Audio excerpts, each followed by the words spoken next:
இந்த உலகம் எப்படித்தான் ஹுட்டாக இருந்தாலும், ஆனா இந்த உலகம் சில கட்டங்கள்ல பேடாக சிந்திக்கிறது தான் உண்மை. அதுதான் இந்த உலகத்துல நடந்துட்டு இருக்கு. இந்த உலகத்துல பேடா சிந்திக்கிறது ஒரு பயங்கரமான ஒரு சில விஷயங்களாக இருக்கிறது. நான் எதை பற்றி பேச வரேன், இந்த வசனம் எந்த படத்துல ஒட்டி வருதுன்னு உங்களுக்கு தெரியும்.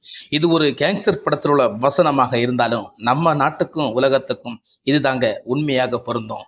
இந்த உலகம் எவ்வளவு ஹுட்டாக இருந்தாலும் இந்த ஃபேடான சில மனுஷர்கள் இருக்கிற வரைக்கும் இந்த உலகம் திருந்தவே திருந்தாது. நான் சொல்ல வர்றது உங்களுக்கு புரியுமோ இல்லையோ எனக்கு தெரியல. ஆனா ஒரு சில விஷயங்கள், அதாவது பாலியல் வன்கொடுமைகள் இன்று வரைக்கும் நம் நாட்டுல சரி, இந்த உலகத்துல சரி, மாறாத ஒன்றாக இருக்கிறது. இதற்காக முழுக்க முழுக்க என்ன காரணமாக இருக்கக்கூடும் என்பதை தான் நம்ம இந்த வீடியோல தொடர்ந்து பேச போறோம். வாங்க வீடியோக்குள்ள போலாம்.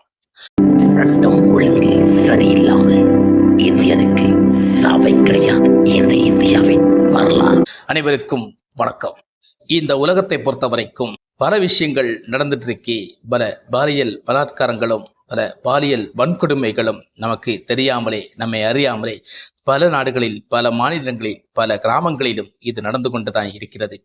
இதற்கான முழுக்க முழுக்க இந்த மாதிரி விஷயங்கள் நடப்பதற்கு முதல்ல நான் சம்பவத்தை சொல்லிடுறேன். அப்புறம்தான் உங்களுக்கு இதில் உள்ள விளக்கங்கள் புரியும். ஐசியூல வச்சிருந்த ஒரு பெண்மணியை, அதாவது நம்ம ஹாஸ்பிட்டல்ல உடல்நிலை சரியில்லை என்றால் ஹாஸ்பிட்டல்ல அட்மிட் செய்கிறோம். ஹாஸ்பிட்டல்ல நோய் குணமாகும் என்று அவங்களை அட்மிட் பண்றோம். அட்மிட் பண்ணி நோயை குணப்படுத்துறோம் என்று நம்ம நினைக்கிறோம். ஆனா அட்மிட் பண்ற சில பெண்களுக்கு மத்தியில பாலியல் வன்கொடுமைகள் நடக்கிறது என்பதை தான் நமக்கு இதுல தெளிவாக பேசிக்கொண்டிருக்கிறோம். இந்த மாதிரி சில சம்பவங்கள் இப்படி நோய்வாய்ப்பட்டு ஐசியூல இருக்கிற ஒரு பேஷண்ட்டுக்கு என்ன நிலைமை இருக்கும்? உயிருக்கு சத்தியமாக போராடி கொண்டிருப்பார். அந்த உயிருக்கு போராடி இருக்கும் மிச்சமாக கொஞ்சமாவது உயிராக இருக்குமே, அந்த உயிருக்கு மீது இப்படி ஒரு வெறித்தனமான செயல்கள் செய்வது எந்த வகையில் குற்றமற்றதாக, குற்றம் இல்லாமல் இருக்கும்?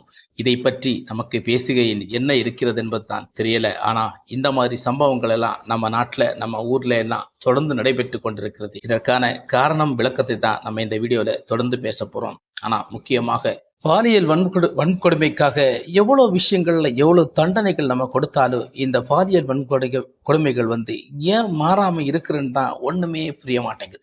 இந்த வன்கொடுமையை நம்ம பற்றி பயங்கரமான சில விஷயங்களை நம்ம பேசியிருக்கிறோம். கல்கட்டால பெரிய ஒரு கிரஷா நம்ம இதை பார்த்துருக்கிறோம். கல்கட்டால இது நடந்த சொல்லிய விஷயம் அது பெரிய விஷயமாக மாறி, பெரிய இஷ்யூவா மாறி, அந்த ஊர் மக்களுக்கு ஒரு போராட்டம், அடிதடி அப்படின்னு ஆர்ப்பாட்டங்களாக அது மாறிய செயலில் இருந்து நமக்கு கொஞ்சம் கூட தெரிந்தலைங்க நாடு. அந்த அளவுக்கு இன்னும் மறுபடியும் இப்படித்தான் நம்முடைய ஒரு இச்சைக்காக வேண்டி பச்சிலம் சில விஷயங்கள்ல நம்ம செயல்படுவது எந்த விதத்தில் நியாயமும் கிடையாது, தர்மமும் கிடையாது. ஆனா இதெல்லாம் தடுத்து நிறுத்தணும்னா நம்ம என்ன உண்மையான நிரபராதியை விட்டுட்டு உண்மையான குற்றவாளி நம்ம கிடைக்கிறத இருந்தா இந்த சட்டம் தண்டிக்கப்பட வேண்டும். தண்டித்தால் மட்டும்தான் இந்த சட்டத்தில் சில ஓட்டைகளை நமக்கு மறைக்கப்பட வேண்டும். இல்லை என்றால் இந்த சட்டம் எப்படி இருக்கிறது என்று நமக்கு தெரியல. காசுக்காகவோ மற்றதுக்காகவோ நம்முடைய சட்ட நீதிகள், சட்ட விரோதமாக செயல்கள், விஷயங்கள் தான் நம்மளை தவறுகளை மீண்டும் மீண்டும் மீண்டும் மீண்டும் செய்ய வைக்கிறது என்பதை நம் அரசுக்கல்ல, நம் இந்திய அரசுக்கல்ல, இந்த உலகத்துக்கே ஒரு ஒற்றை குரலில் புரிய வைக்கும். ஆனால் புரிந்தால் தானே அதை செய்யாமல் இருப்பார்கள் என்று நமக்கு சொல்லவும் முடிகிறது. எத்தனை முறைதான் நாங்கள் இப்படி சொல்லிக்கொண்டே இருக்க முடியும்? நீங்கள் திருந்துவர்கள் எத்தனை பேர்கள் தான் இருக்கிறீர்கள் என்று தெரியவில்லை. ஆனால் எங்களால் முடிந்த அளவிற்கு சொல்லிக் கொண்டுதான் இருக்கிறோம். ஒருவேளை அப்படி சொல்லிக் கொள்ளுவர்களுக்கும் சில நேரங்கள் மிரட்டல்கள் வரும், பல விஷயங்கள் வரும். இதெல்லாம் நடந்து கொண்டுதானே இங்கே இருக்கிறது. இதை பற்றி நமக்கு எந்த காலத்துல போய், எங்க போய், எந்த சூழல்ல போய் நம்ம இதை செயல்படுத்த போறோம்னு தான் புரியல. ஆனா இந்த மாதிரி கல்கத்தா கிரைஷி சம்பவத்தை போலயே மீண்டும் அதுபோல இல்லாட்டாலும் இன்னொரு சம்பவம் நம் சேலம் மாவட்டத்துல இந்த மாதிரி சம்பவம் ஒரு ஹாஸ்பிட்டல்ல நடந்திருக்கு. ஐசியூல இருந்த ஒரு பெண்மணியை, கொஞ்சம் ஐசியூல இருந்தா கொஞ்சம் அழகாக சிவப்பாக இருக்கக்கூடாதா? ஏன் உங்க இச்சைகளை அங்க பயன்படுத்த முடியும்? இத்தனைக்கும் செவிலியர்கள் எல்லாம் பக்கத்திலே இருந்திருக்காங்க. அந்த அளவுக்கு ஒரு கூட்டு முயற்சி, ஒரு பலாத்காரம் அங்க நடந்திருக்கிறது. அவங்க நினைவு திரும்பாம கொஞ்சமாவது நினைவுல தான் இதை அத்தனையும் பார்த்திருக்காங்க. அப்படி பார்த்து யாரு எவரஞ்சில் நமக்கு சொல்ல விரும்பல.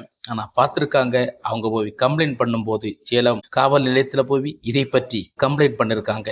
கம்ப்ளைண்ட் பண்ணும்போது சொல்லியிருக்கிறாங்க, எனக்கு லேசாக நினைவுகள் இருக்கி, ஆனால் அந்த சுச்சுவேஷனில் என்னால் எதுவும் பண்ண முடியலை. அவங்க பண்ணிட்டுறாங்க, செவிலியர் எல்லாம் பக்கத்தில் நிற்கிறாங்க. இது ஒரு கூட்டு முயற்சியாக அங்கே நடக்கிறது. இந்த ஹாஸ்பிட்டலில் நீங்கள் கண்டிப்பாக நடவடிக்கை எடுக்க வேண்டும் என்பதற்கான சில விஷயங்களை அந்த பெண்பணி சொல்லும்போது நிச்சயம் அங்கே இருக்க காவல்துறைக்கு அழுக வருதோ இல்லையோ, சட்டப்படி நடவடிக்கை எடுக்க வேண்டிய என்ற முயற்சி அவங்களுக்கு இருக்கிறது. அதை எடுக்கிறார்கள். ஆனால் பின்பு எப்படித்தான் அதை தள்ளுபடி செய்து கொண்டு செல்கிறார்களோ தெரியவில்லை. குற்றங்களை மறைக்கப்படுவதனால் மீண்டும் மீண்டும் குற்றங்கள் நடப்பதுதானே நம்ம உலகத்தில் இயல்பாக ஒன்றாக இருக்கிறது என்பதை நான் உங்களுக்கு தெளிவாக புரிய வைக்கிறேன். இந்த மாதிரி சில விஷயங்களை நமக்கு பேசும்போது எப்போதுமே தெளிவான ஒரு கருத்தை தான் நமக்கு சொல்ல முடியும். இந்த நாட்டில் அப்படித்தான் நடந்துட்டு இருக்கு, அப்படித்தான் நடக்க போகிறது என்பதையும் உங்களுக்கு சொல்கிறோம். இது எத்தனை காலம்தான் இப்படி நடக்கிறது என்பதை நமக்கு புரியலை. இப்படிப்பட்ட சில பாலியல் வன்கொடுமைகள் நம் நெஞ்சை பதற வைக்கும் சில நிமிடங்கள் நம் உலகை பதற வைக்கிறது. இதற்காக பாதிக்கப்பட்டவர்கள் தான் இதற்பட்ட வழிகள் புரியும். அந்த வழிகளை நீங்கள் புரிந்து கொண்டால் சரி, இல்லை என்றால் நம் நாடு இப்படித்தான் இருக்கும் என்ற ஒரு ஆதங்கம் இருக்கத்தான் செய்ய போகிறது என்பது தெரிகிறது என்பதை நான் உங்களுக்கு சொல்ல விரும்பினேன். அதுதான் இப்போது சொல்கிறேன். நன்றி, வணக்கம். சட்டம் ஒழுங்கு சரியில்லாமல் இந்தியனுக்கு சாவை கிடையாது. இந்த இந்தியாவின் வரலாறு